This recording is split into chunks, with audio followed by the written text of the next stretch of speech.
காளி புராதா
ஓம் சக்தி காமாட்சியே மாரி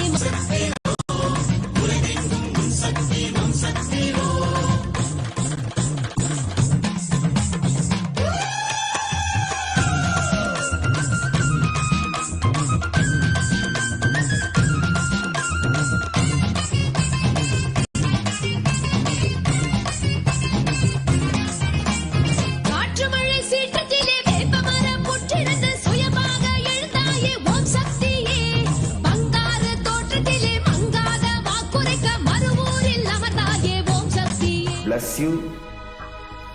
See, each God is an independent intelligence to lead you to enlightenment. Each God is a bridge for you to achieve the Shivatva, the ultimate Shiva consciousness. Krishna is the bridge for you to achieve the Krishna consciousness. But Shiva consciousness, Krishna consciousness, all consciousness is one and the same. Ultimate consciousness only. So that energy itself completely expresses. Just like Radhika, when I see my own sweetness in the mirror, I become eager to taste it. I find that the only way to relish this sweetness is through the constitution of Sri Radhika. Bhava Samadhi Darshan is a window to the infinite expanse of consciousness, allowing us to glimpse the formless in a way that we can understand. It cleanses the karmas of lifetimes. It awakens our biomemory to the space of Paramashiva, the ultimate consciousness, and creates a deep and lasting transformation in us.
ஆடல் செய்ய ஈசனுக்கு